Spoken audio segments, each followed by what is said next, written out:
Hi guys, welcome to another video by myself, Ray Qureshi. First of all, I want to give a massive shout out to FPL Salah, Abdul Rahman. Such a cool cat, man. It was highly enjoyable talking about Manchester United and a couple of tips from one of the best FPL players out there. And also all of the comments, all of the views is extremely humbling, so I really appreciate it.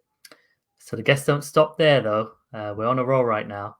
So who we're going to introduce right now is Tom by the FPL by Dummies, who is a Brentford fan. So hi Tom, how are you, pal? I'm good, mate. I'm good. How are you? You all good over there? Yeah, very well, thanks. I don't believe you've gone from Man United down to Brentford. I'm about to say it's a bit of a step up, isn't it? I guess so. Yeah. I wanted to get you on early in the season, but I'm like, yeah, but they just beat us. So I don't need this. I don't, I'm already a glutton for punishment as an Arsenal fan. The last thing I want is a fan just looking at me going, "Hey, Ray, nice shirt." See, I wasn't going to mention it. I wasn't going to mention it at all. But you wearing the jersey is enough. So before we start, first of all, Tom, really appreciate you coming on, man. It's I've been wanting to get you on for a while because I know James and Sud, fantastic guys, great content. And during preseason, I was very curious about who the Brentford fan would be, and then saw you come on, very personable. Then plugged your pod, and I listened to it. I was like, oh man, these guys are cool, man. Like I got to speak to Tom. So we finally got it together, man. So appreciate it, man. Really do. No, cheers. I'm about to say I think they struggled to find a Brentford fan on FPL Twitter at the time. It was there isn't very many of us. So first come, first serve, guys. Who's it going to be? I'm about to say it wasn't like they had a lot of people to pick from. So yeah. Come on, man. You give yourself a disservice. But right, let's get right into it. So it's all about Tom the B, man. Looking forward to this one. But before we start, pal, let's get a little snippet about Tom the man, please. Yeah. So I'm 27. I've been Brentford fan for a long time. Playing FPL since sort of, so it's about, I don't know, 2012 sort of thing, but I never really took it seriously until maybe like last year, I guess was the first year I took it seriously. Me and the guys so Cam and Josh, the guys that do the FPL Way Dummies podcast, we're basically three mates from uni who we used to do sort of like a little thing with like mates at uni. There was like a big group of us that sort of played FPL, but sort of just to laugh. And then we did sort of recordings, but just for like, 30 or 40 of us. And then we thought, well, during lockdown, we had literally nothing else to do. So we thought, I think one of our mates suggested, why don't you guys think about doing that again, just for a bit of fun? And yeah, that's where that's come back from, really. And it's been really fun sort of the last sort of, I guess, just over sort of 12 months now, sort of just, doing a bit of recording and getting involved with FPL Twitter and everything. It's been, it's been good fun. So and then obviously James and Suj asked me to be the Brentford correspondent after our lovely playoff final victory against Swansea. And sort of the rest is history with the guys. Now it's been good. It's been good start. So fantastic, man. Yeah, if you haven't heard, guys, hopefully he'll listen to this video. It's a really good pod because sure, there's a sprinkling of FPL knowledge, but what's more entertaining is obviously the chemistry you guys have. And then if you didn't know, it's so obvious you're a Brentford fan that the moment you talk about Brentford, it's almost like I can see hearts in your eyes through the audio, man. It's good. Die hard, tribal. It's a little bit biased, I guess, at times. I'm about to say, I think this week we were chatting about it, and obviously Brentford just won against Wolves. Brilliant. And we did like a lot. We talked through all the games, and the three of us were not particularly great at FPL. It's just three mates that sort of enjoy it and have a good laugh, like talking about it. And but yeah, we get to the Brentford Wolves game, and it's hard for me to stop it with myself, really. But I say, I think Cam's a Liverpool fan and Josh's a Leeds fan. I think they're a lot more controlled than I am. So they balance me out, I think. So it's good. So the timing of this interview, if you like, is absolutely perfect after a Brentford win. You're comfortably in the top half of the table. This is good timing, man. If I say I'm happy, I'm not depressed yet. It's I'm enjoying the Premier League. VAR hasn't quite ruined it for me yet. So it's coming. It's coming. Yeah, absolutely. Tony's already had a couple of goals ruled out on the weekend for offside and handballs and all that. So yeah, I'm sure it's coming soon. I think that transitions brilliantly to your history as a Brentford fan. How did it start? It's a long story. Well, to be honest, I'm actually from Bristol. Okay. So I live in Bristol, but my grandparents are all my like sort of dad's side of the family, all from London.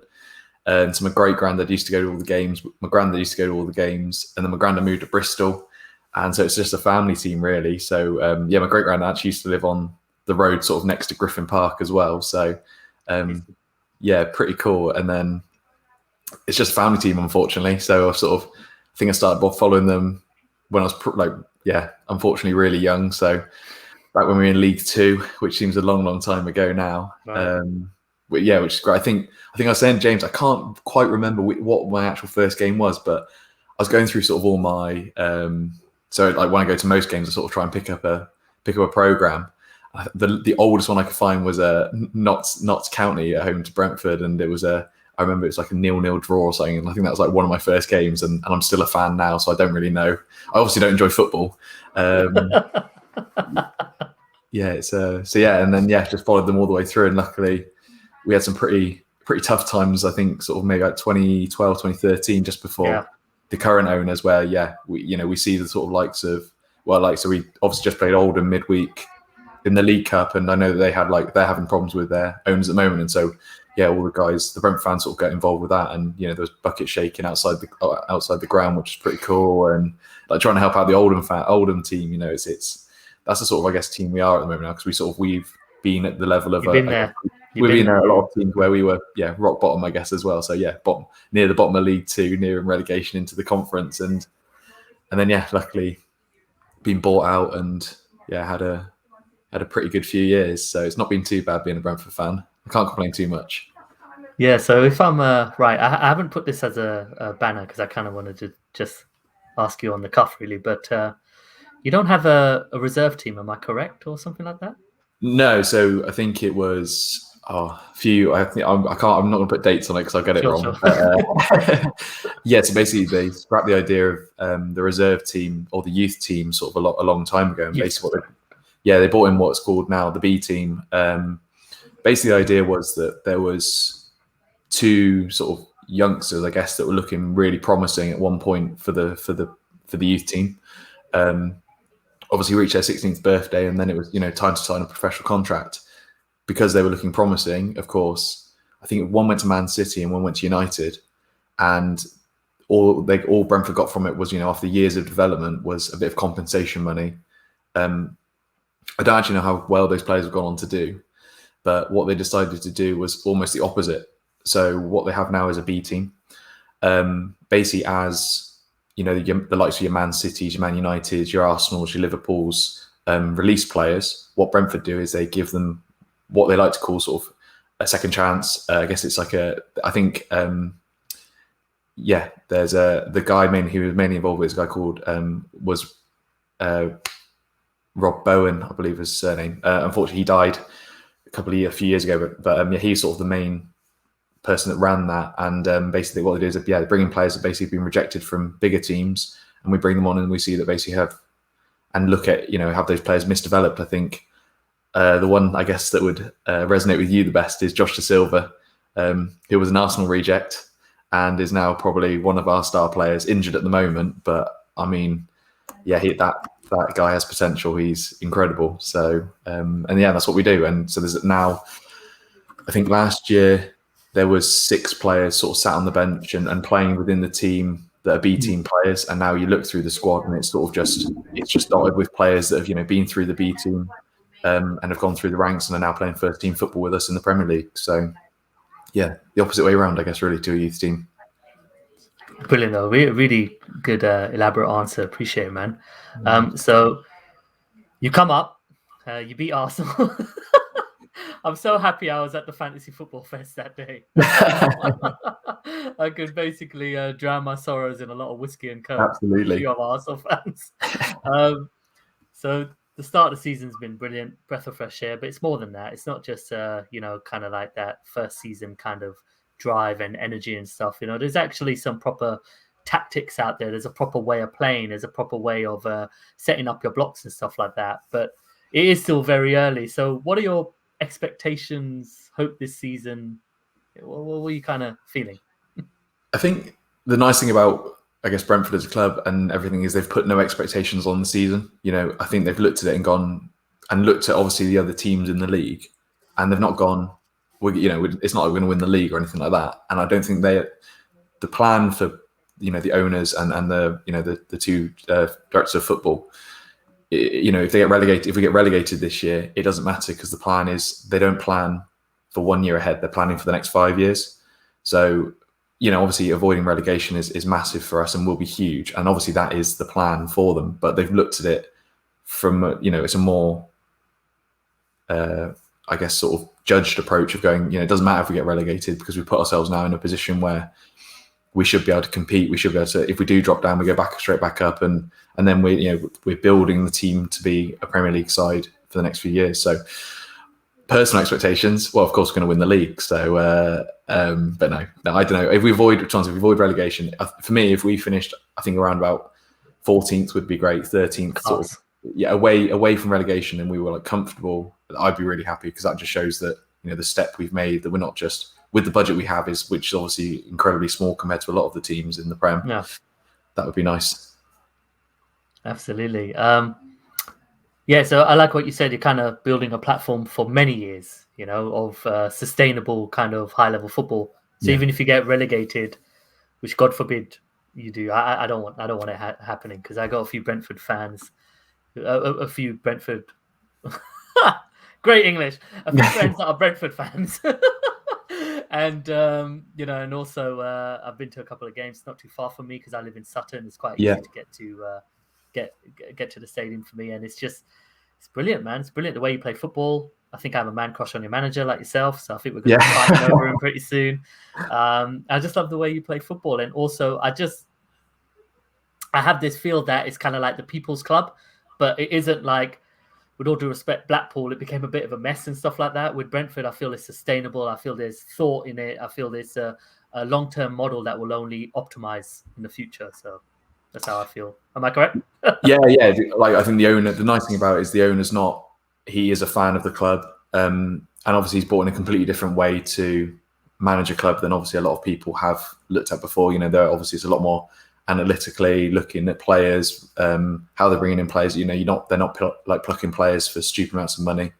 Ivan Toney obviously is a great example. They purchased him from League One for £5 million plus add-ons, and he's worth a lot more than that now. And then you look through the team and the players they've purchased, and I guess you look through the Prem and some of the players that are now playing in the Prem that I know FPL Twitter absolutely loves, like Said Ben, he's another Brentford reject, actually, I believe is the right term. But no, obviously he's playing fantastic football for West Ham, and again, someone that we've plucked out of the French league was sort of, I guess, unknown until he sort of come over here, and he's performing now at ridiculously high level, playing in Europe. So yeah, it's not too bad.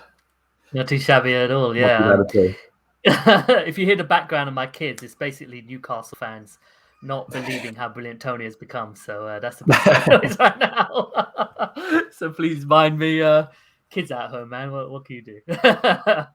I think the next part I really want to get to was the preferred long-term formation. So I was listening, as I do with Planet FPL, especially when it comes to the correspondence. And, you spoke a lot about formation, of what you think might happen going forward. You did talk a lot about Josh Da Silva's kind of role as well, I believe, in regards to what kind of formation that you would adopt going forward. And as he's injured, this 3-5-2 has been absolutely brilliant. Is this the formation now, in your opinion? It does seem to be. And Antonis is playing, and it's working really well. We're playing really good football.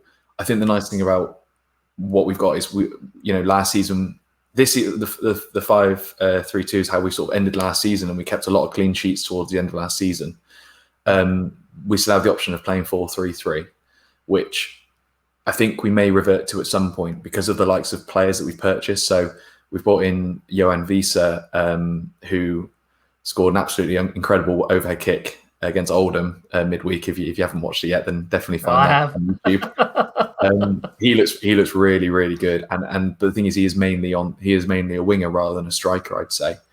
There's also players in the midfield which we haven't fully bought in, and I don't see how in a 3-5-2 we'll be able to play all of those players. So we've got the likes of like Matthias Jensen, who was playing for Denmark, who again he played Oldham. He's just come back, I guess, at full fitness. But it's where does he slot into the team if we're not playing that formation?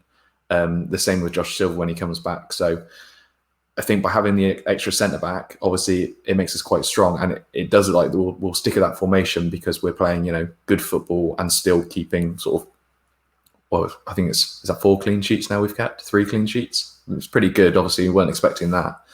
But whether we do jump to a 4-3-3 at some point just to sort of experiment, I think if it's working well, we'll stick at 5-3-2. But there's players to come back in. I know De Silva's, due to come back in around about January, February time, which obviously a bit later in the season.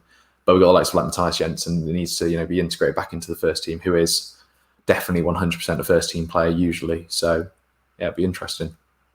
Yeah, I think also if it's not broke, there's no reason to completely reinvent it. But obviously you can add to it. But it's working brilliantly, and I mean, you're not a defensive team in my opinion. You know how to defend, but you're not a defensive team, and Definitely I think that's the key increment. And it's not for me. It's not a 5-3-2. It's a 3-5-2, and there's a big difference between the two because the guys are acting as midfielders, but extremely, extremely fit and fast. So the wing back motion of going forward and back is just consistent every game, man. So yeah, sky's the limit. I'm between 12th and 14th. Yeah, I think that's going to be, or who knows, maybe 10 or 9. It depends. We'll see. We might be battling you for those kind of positions. I need to be careful. I'll go to the next point, which is obviously a prevalent one, especially with so many fantastic, well-valued assets at the moment. But if you were to pick maximum 4, who do you think the best FPL assets are? I mean, there are a few obvious ones. Yeah, absolutely. So obviously, let's start with the obvious then. Obviously, Tony, penalties. I think a lot of people right at the start, he blanked the first week and everyone went, he's not it. Everyone sort of then started panicking and get rid of him. So he's dropped down in price now. He's 6.3, which is not fun for me because obviously I've owned him since the start. Good, great, love it. But I think he proved against Wolves that he's not. Obviously, he scored a great penalty again, putting a lovely ball for the assist. But his technique is amazing. He hasn't missed, has he? Last season he scored every single one. Yeah, absolutely. So I think they were saying it's 10 and 10, but if you include playoffs as well, I think it's now 13 and 13. So wow.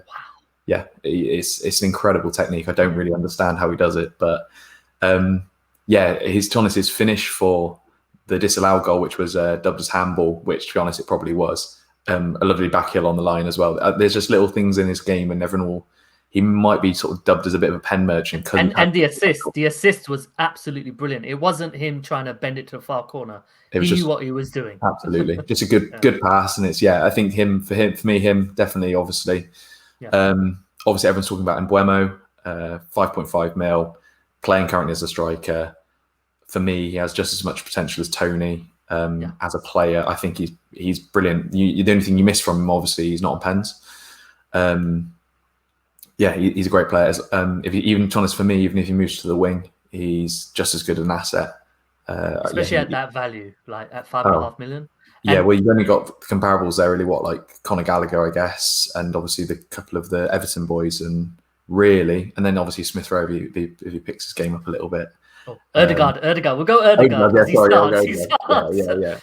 There's a question about Mbeumo from a very, very handsome man. I don't know who he is, but he asked about Mbeumo. And what I love about when Mbeumo plays with Tony, the reason the 3-5-2 can work so well is because they play very close together. They're hardly ever so separated. So when one has the ball, the other one knows what runs to make or when to kind of drop or hit the wing. You never see them in absolutely completely different sides of the pitch. They're always very well drilled together, and it's top class, man. Seriously, but please. Yeah, Mbeumo's interesting. Mbeumo's interesting because he actually plays a bit when it seems to be he's playing a bit further forward than Tony actually. Because Tony is more of a hold-up player. Yeah. So he's got his first goal now, and whether he kicks on and actually starts. We have a ridiculously hard run for the next 4 games, but after that, it could be very interesting. So, for me, my next pick would actually be Matthias Jensen. He's not fully integrated into the first team yet, but he's only 5 mil. For me, once he's back fit, he's playing, he'll start every game. He's on corners, free kicks, and he does. I think last season he was on 11 or 12 assists. His goals aren't unbelievable, but from an assist point of view, he'll be on all set pieces pretty much. It'll be him and Mbuemo on free kicks. Corners will be again him and Mbuemo, and at 5 mil again, it could be an interesting one if he comes back in. And then I'd probably go.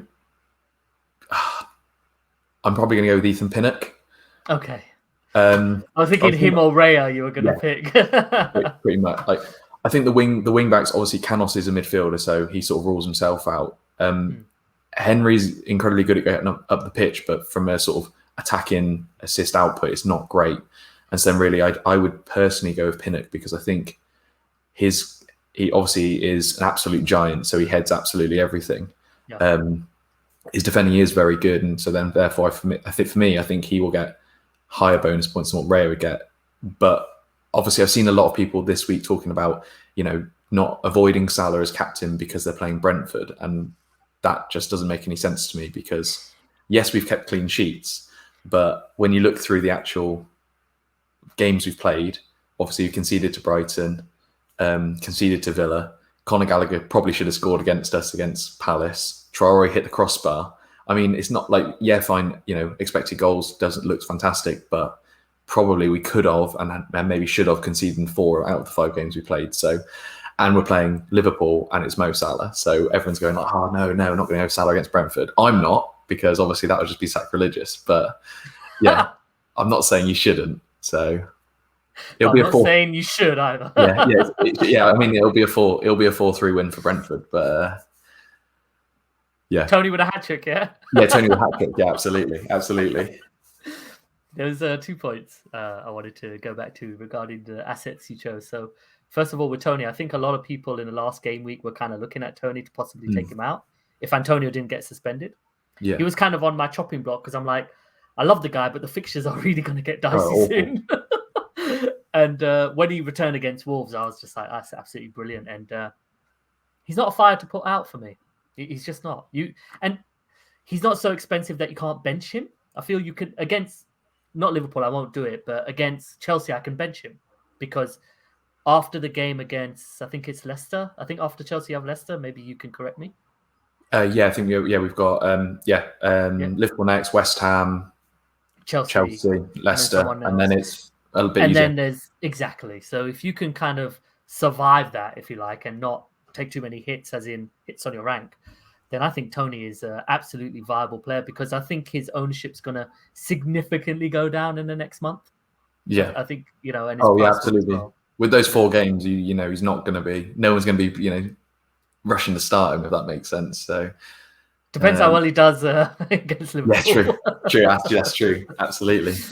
Brilliant. The other asset I want to talk about was Jensen. So Jensen's a midfielder, I assume. Yeah, midfielder, attacking midfielder. Sort of, he'll sit in the front of the 3 if we're playing the 3-5-2. For me, he's probably one of our best players. He gets involved with everything, and he'll be. I think he's been I don't think he's been missed particularly. And now there's been obviously there's a lot of midfielders that we've purchased over summer with the likes like Frank and Yeka and people like that. But I think the difference you've got is at the moment we're playing mainly midfield of Norgard, Onyeka and Janelt, and we saw on the weekend that Baptiste played instead, who's a more of attacking threat. And Jensen really would be the perfect replacement for Baptiste there. So obviously Baptiste getting sent off. For me, I think Baptiste was filling in there for Jensen, and they just wanted to put someone in a bit more attacking. So Jensen, I think, will come in for that position there. How far is he? For my own mental note. What do you mean? Sorry, Jensen. How far is he from? Is he fit? Oh yeah, he played. I don't know how. He played against Oldham. But he played against Oldham. Yeah. Brilliant. All right. I'm gonna DM you. Yeah, I'm gonna DM you. When he's fit, yeah, absolutely. Hell yeah. You heard it here first, guys. Tom thinks that Jensen is gonna be the best playing enabler there is, because at 5 million for midfielder, it's just gold, especially one that plays. Absolutely, yeah. I think because I'm not sure whether FPL thought he was going to be like a defensive player or something like that, but yeah, obviously I think it was 12 or 13 assists last year, and he chips in with a few goals as well. So yeah, not bad at all. Brilliant. Man, we're going to get to the really fun bit, which is community questions. So we had some absolute bangers. Can you see that clearly? Yeah, I can. Yeah. Fantastic. So first of all, I'll remove that. We got a Stadium of Sports, Jay, who represents FPL Juice, as do I actually, but he has a roundup show, so he said, "Ray, make sure you mention that." I said, "Okay, yeah." So looking forward to this. Great guy. With Brentford in the Premier League, has this affected the way you play FPL? Has emotion played a part in your picks? I know the answers to all of these.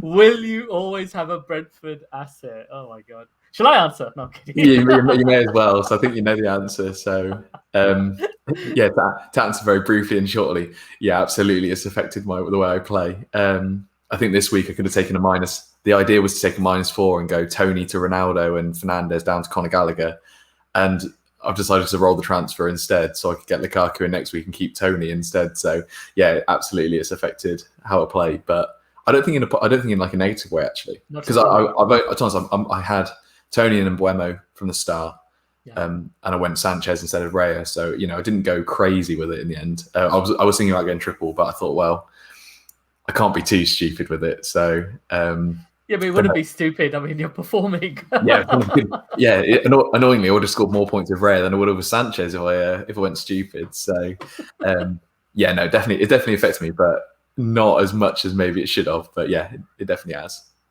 Brilliant. Question number 2. This is a good question. If Brentford stay up, which club blueprint will they try to follow? Burnley, Crystal Palace, Southampton, or any others you can think of? Brighton. Yeah. None, I guess, is the answer really.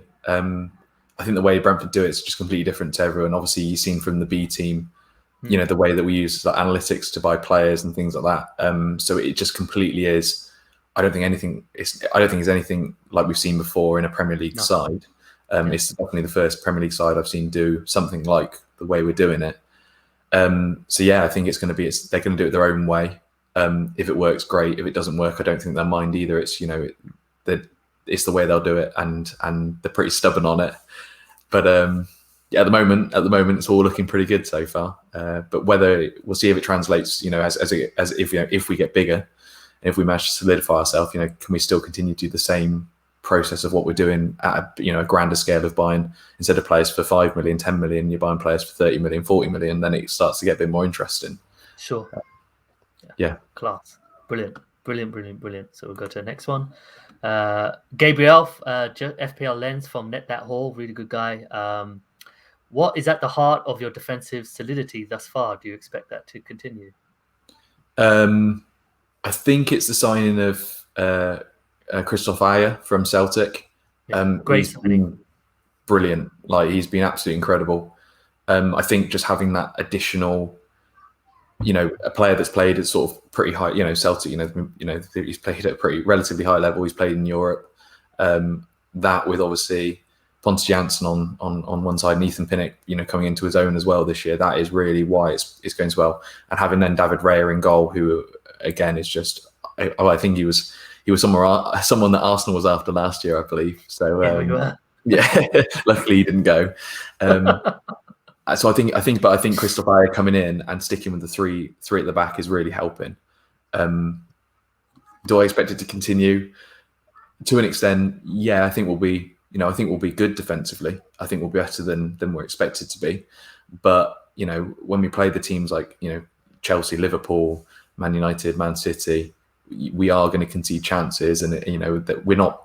We haven't got the likes of like Virgil van Dijk at the back, or people like that. So yeah, Ben White, or Ben White, yeah, or Ben White, yeah, absolutely, Ben White.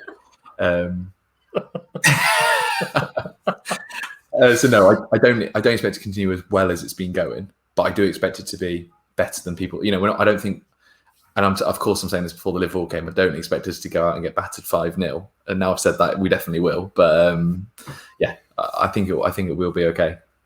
I don't think you're going to shoot yourselves in the foot. If you're going to get beaten well, I feel like it will be more because of the quality of the opposition rather than yourselves being naive or stupid at the back. Does that make sense? Yeah, absolutely. I think there's still sort of, I'm not sure whether we've learned from last year, but I'd say that if you watch the playoff semi-finals from last year, we conceded the most ridiculous goal to Bournemouth, where basically Our centre back was at right wing, and with him we had a corner, and yeah, everyone decided to go up for the corner, so leaving no one back, and then they scored. So I think they've learned from it slightly. I think we've got with Aya coming in. Obviously, he's replaced Sorensen at the back, who's now injured. But yeah, it's a bit more. Sorensen obviously being a B team player, there's less experience there, and obviously Rico Henry being back as well really helps because obviously he's absolutely ridiculously quick, so he can do a bit of a mop up job if needed. This isn't a question that's in this section, but I've just thought about it now. Should Brentford stay up and obviously perform as admirably as they are right now, do you think a lot of clubs will come knocking for some players? I don't know if they will. Well, to be honest, no, sorry. I think they probably will come knocking, but whether we will need to sell is a different matter. So Brentford as a club is incredibly profitable. They've done really well with sales over the years. I don't think Brentford would ever hold back a player from going. So, for example, if a massive team came in for Brian Mbeumo, then I don't think Brentford are a team that would.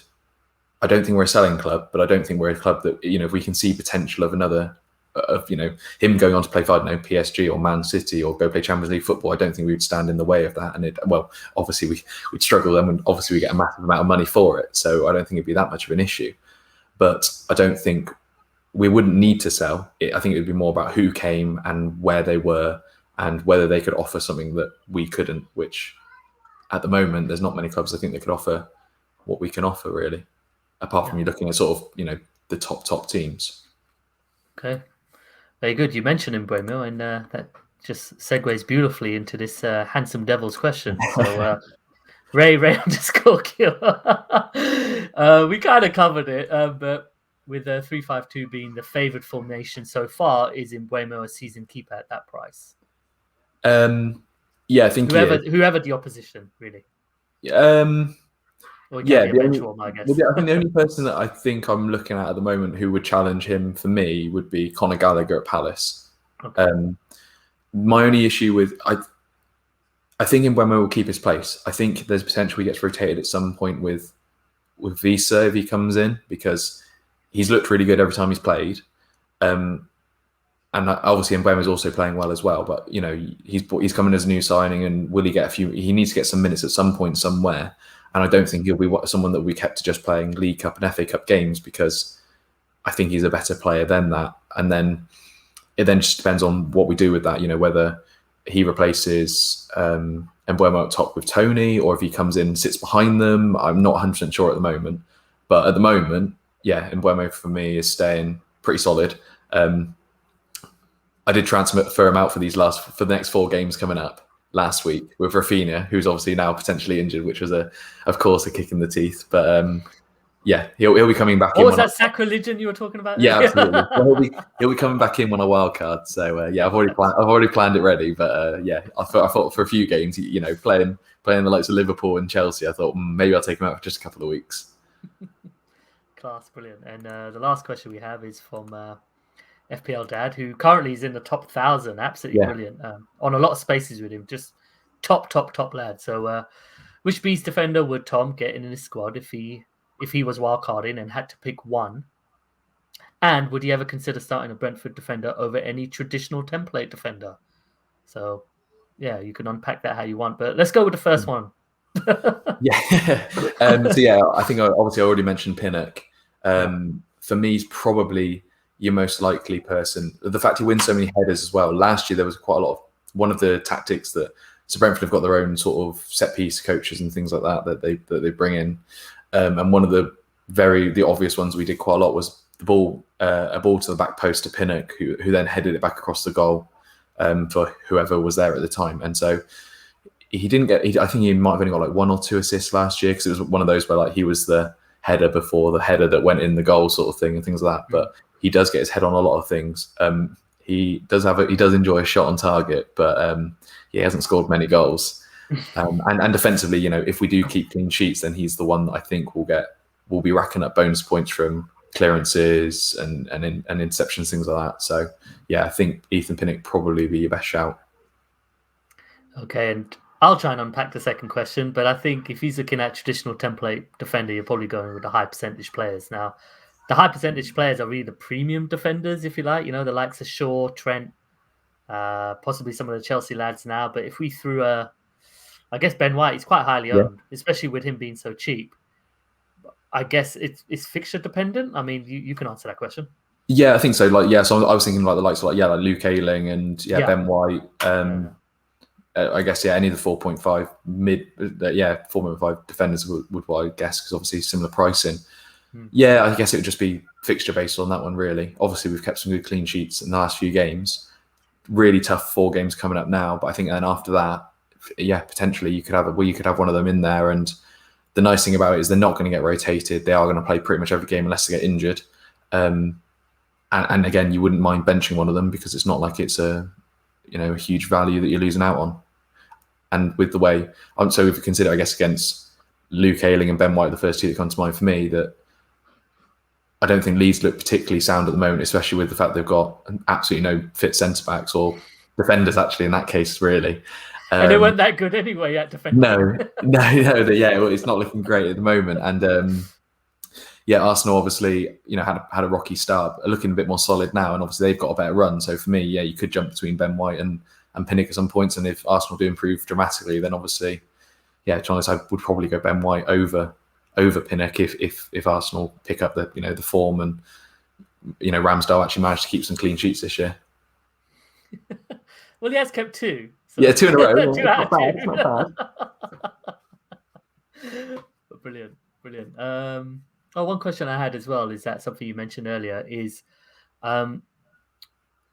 in a range of 5, if you like. So how many goals do you think Brentford will concede? And when I mean range of 5, like 35 to 40, 40 to 45, like what are you thinking? Because you're right, you are conceding a lot of chances, but they're not like big chances. They're all small chances. Yeah.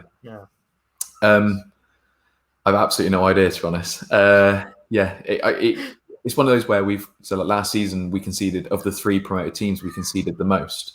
But I think towards the end, when we changed formation from 4-3-3 to 3-5-2, we actually reduced the amount of chances we were conceding because we added the extra centre back to the formation.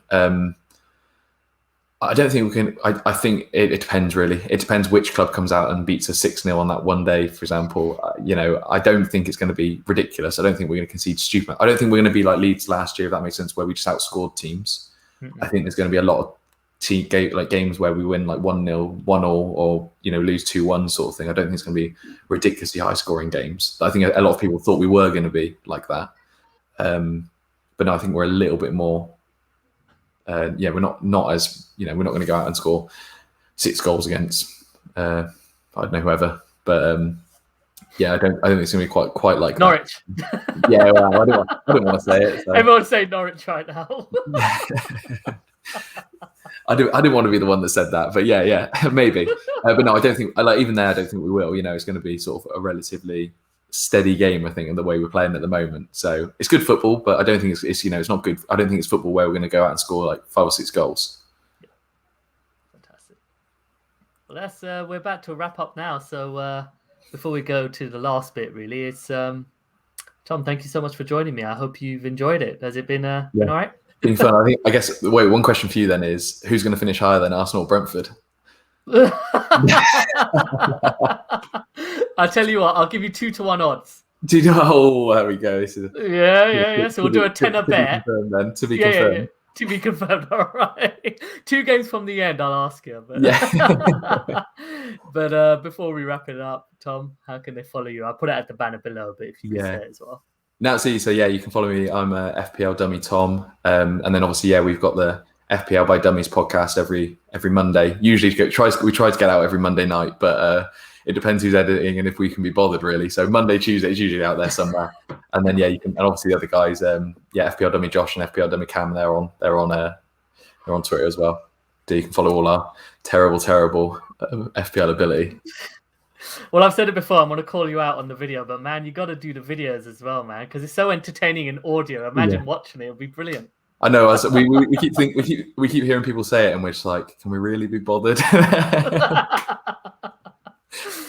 That's brilliant, guys. But that's brilliant, Tom. Really appreciate it, man. And thank you for making time for me. I know we spoke a good month ago, so we put it in the diary some time ago. But guys, please make sure you follow Tom, Follow the podcast. I do. Extremely entertaining. Just great, personable guys. You can tell that, and you can obviously tell in this chat as well. So that's bye from me and Tom. Bye. Thanks very much. Cheers.